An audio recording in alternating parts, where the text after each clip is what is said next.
combined barracks at the PIU camp in Kanifing. Assuring optimum delivery, the contractor of the Falcon Construction Company, Nazih E. Badir, thanked the ministry for awarding him the contract.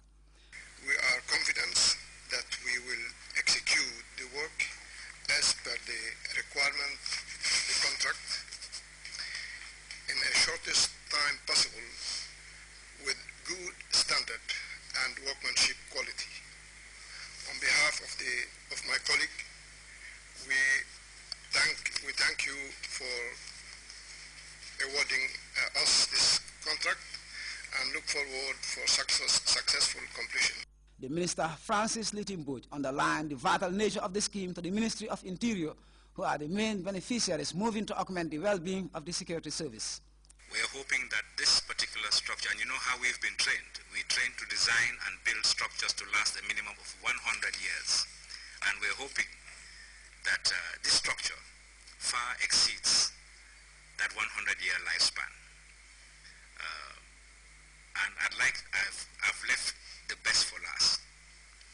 And that is to take the opportunity to thank His Excellency, the President of the Republic of the Gambia, Sheikh Professor Alhaji Dr. Yahya Jammeh, for all his support in ensuring that this project is seen through to this very important historic occasion of signing this contract. Edward T. Sambu is the Deputy Inspector General of Police.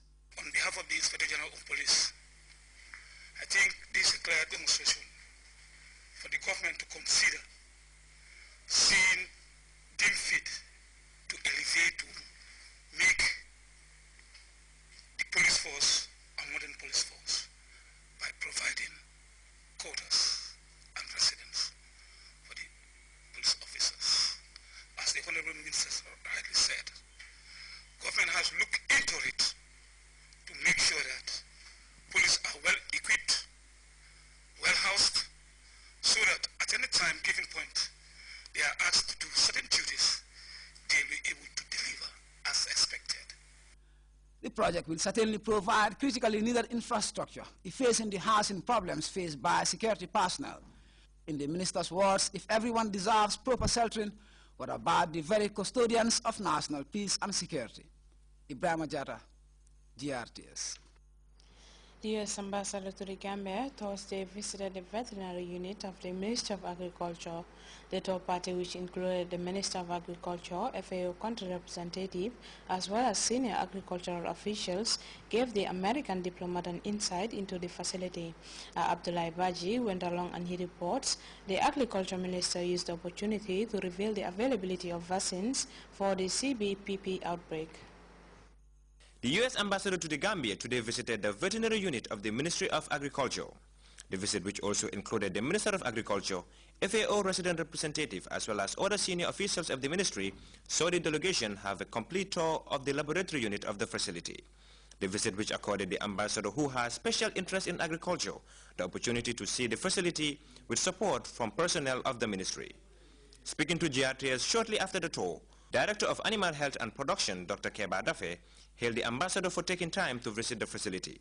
He also dilated on the importance of training and said that they have recently benefited from a training on transboundary infections. A lot of important trainings have taken place in this country. One important training I would like to highlight is the training on transboundary animal diseases, the recognition of diseases such as CBPP. And we think that that training has been instrumental in the detection of CBPP in the Gambia. So our relationship with the U.S. is very important to us as a department. The facility is functional but constrained by lack of adequate equipment, which makes work difficult, especially when it comes to conducting tests. The director further said that the essence of the visit is to also see how the U.S. could help in providing his department some of their required equipments. The laboratories are collaborating very strongly with USAID, and really it is within such frameworks that we think it can happen. For us, even as we speak now, we've benefited from U.S. assistance. You see, most of the time when international laboratory trainings take place in the Gambia, they leave behind all the reagents and the kits that are used. In fact, most of those kits are what we have in our lab, given to us by the USAID and the USDA, APHIS, United States Department of Agriculture, Plant and Animal Health Inspection Services. So the collaboration has been going on, but we want to strengthen it and take it to a new level, which will probably include looking at the infrastructure and seeing how to train the personnel and at a higher level. The Honorable Minister of Agriculture, Solomon Owens, was quick to state that parts of the structure was built with support from the United States. The visit, he cited, is an avenue to seek for support from the U.S. Embassy, as well as reviving the veterinary services of the Ministry of Agriculture. They supported 2 major projects here in the 80s. Asking them to come and look at what we have and to seek their support, solicit their support, I think is one of the reasons we are here. But at the same time, again, we are reviving the veterinary services. And to do that successfully, we need to rehabilitate the laboratories, the clinics, the training centers, and the overall infrastructure, not only in Aboko here, but in every region of the country. Responding to what the government is doing in its quest to stop the spread of the GBPP epidemic, which is an infection affecting cattle in the country, the Honorable Minister explained that vaccinations have already been secured and every herd of cattle in the Gambia will be vaccinated. The situation, he concluded, is under control. Abdullah Baji, Grts News. When we come back, we'll take a look at the breakthrough by French troops in Mali, the fate of 11 million illegal immigrants in the U.S., plus the fallout from the recent anti-Morsi riots in Egypt. Stay tuned in.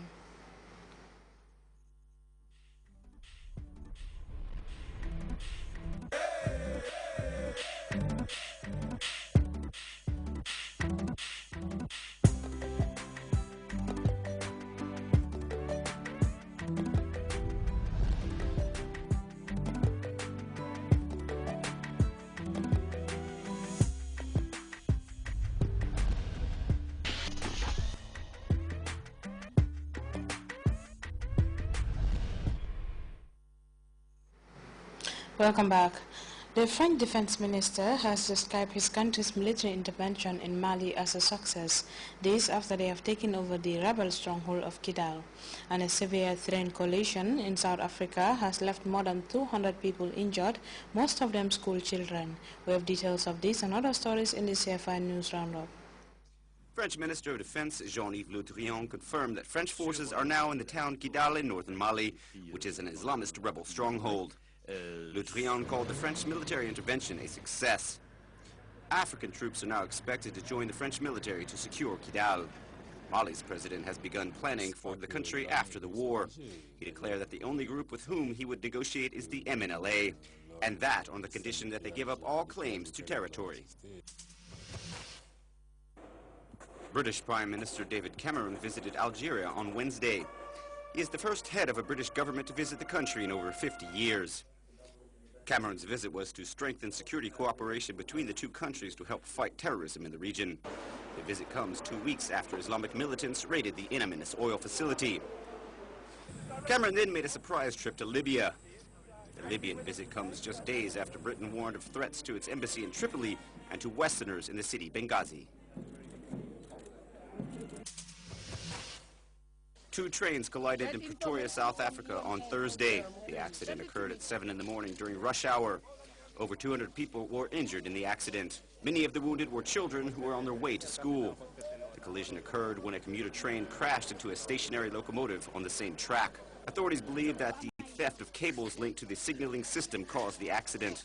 The removal of the cables forced drivers to switch to manual operations, which require a control center to tell drivers if a section of track is clear or not. A proposed reform by the United States government is set to legalize the status of over 11 million illegal immigrants. The new development, unveiled by a bipartisan committee, was hailed by many, especially Hispanics, who now form a significant chunk of the U.S. electorate. Details in this report.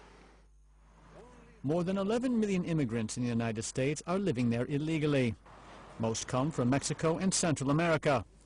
If a proposed plan of reform goes through, they may soon be allowed to stay.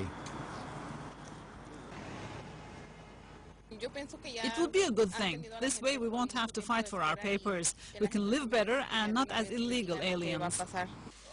On Monday, a bipartisan committee of 4 Democrat and 4 Republican senators unveiled a plan to reform immigration laws to allow illegal immigrants to apply for residency. We have been too content for too long to allow individuals to mow our lawn, serve our